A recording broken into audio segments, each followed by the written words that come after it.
I actually remember the last time a fire was in this neighborhood. It came very close to homes, but no homes were lost in that fire. So we knew that fire was a reality here, and we spent all the time that we could trying to reduce fuels and make the property more resilient to fire, but we ran out of time.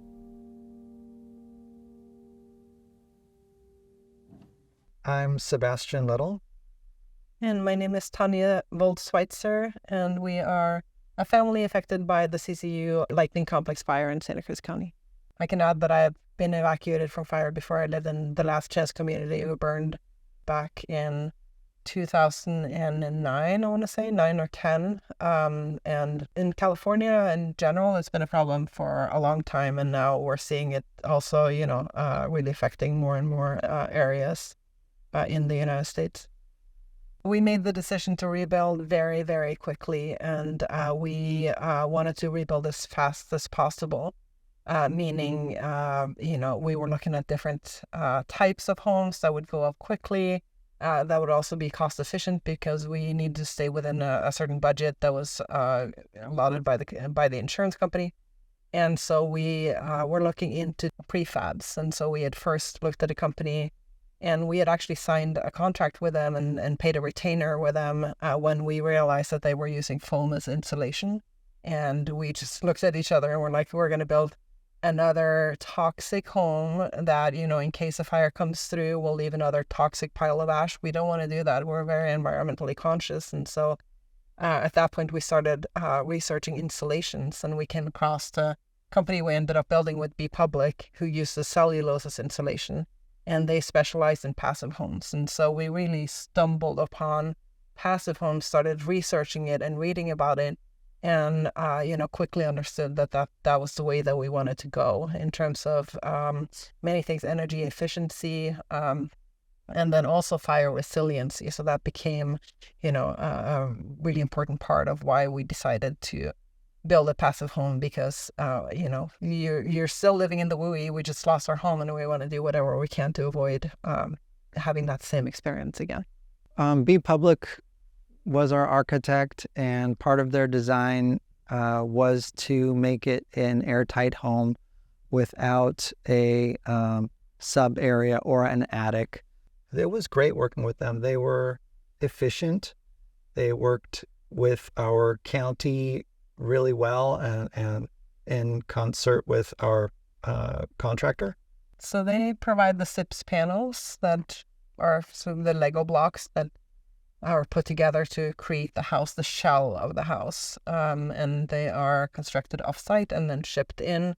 And the shell is assembled through a crane and a specialized crew that are trained in, in assembling the shell. And so that's what they're providing beyond architectural services and contractual services in terms of, permitting with the county, so we didn't have to do any of that headache, honestly, that a lot of fire families were dealing with because they took care of all of that for us. This was all happening during COVID, so finding certain things was a challenge, and getting the ERV was there. Nobody had them in stock anywhere. So, but we did eventually get one. It was installed almost towards the end of the entire project. So. We went through a period of winter storms. We had 2 federally declared disasters, December, January, and then another one February and March of this year.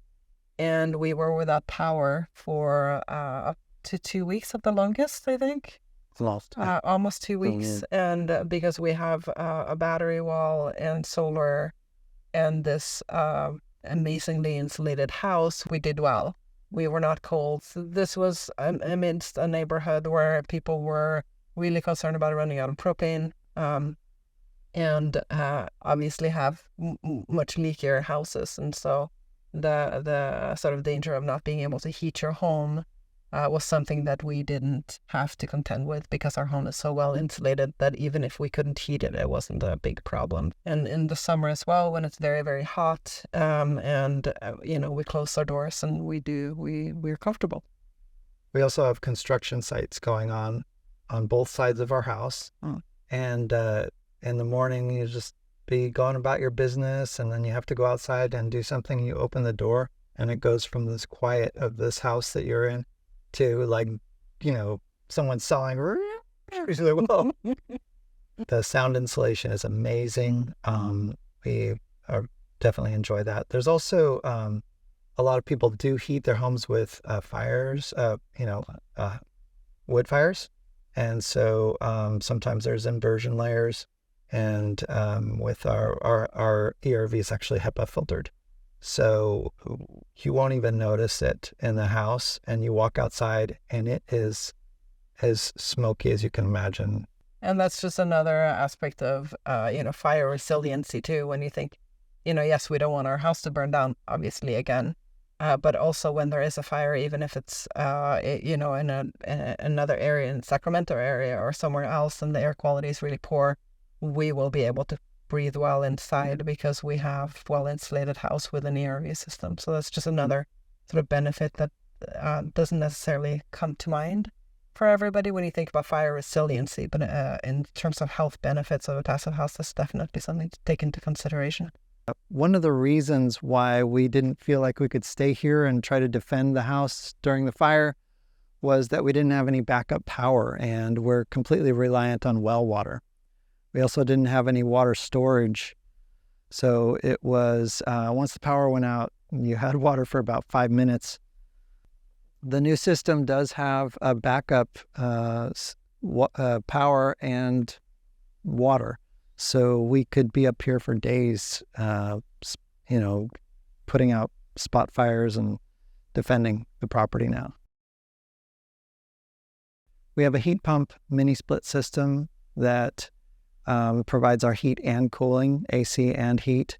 It is very easy to use. It's on now. We just leave it on all the time. It will cool the house when it needs to be cooled. It will heat the house when it needs to be heated. You don't even notice it coming on. You don't get blasts of heat or blasts of cold. The house just stays this temperature pretty much all the time. Having grown up in leaky houses where you blast that heater, it heats up, it gets kind of uncomfortably warm, and then it turns off, and then the temperature plummets.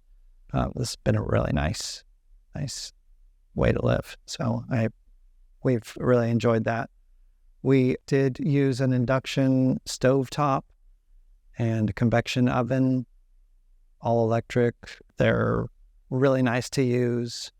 I've never liked using electric stoves before, but I always had the coil, in a rental or something, some coil electric.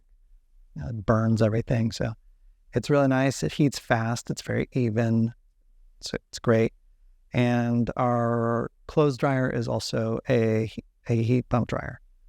It's softer on the clothes, and it's extremely efficient. We have a hybrid heat pump hot water heater as well. Since we installed it, it's been on eco mode, which means that it won't turn on the element, which is for faster heating, higher needs. We have a family of 4, and it's done the job. The rooms has a cartridge that you can set individually for each room. Set the fan level, set the heat or cold level. You don't have to think about it too much, really. We definitely picked out this design, which is a contemporary modern house look. And I think as far as how that gets translated to others who are looking at this house, they associate that with passive house, maybe. And they think, oh, I don't want a modern house, And so it may have been a little counterintuitive to selling the concept of passive houses. Whereas if it looked like any other house, It would just be the surprising aspect of how efficient it is. And just about any facade could have been put on this house. Our neighbor's putting stucco, and it's a traditional build house, stucco and some cement board finish on it. So it's a very resilient construction, but it's not an airtight passive house.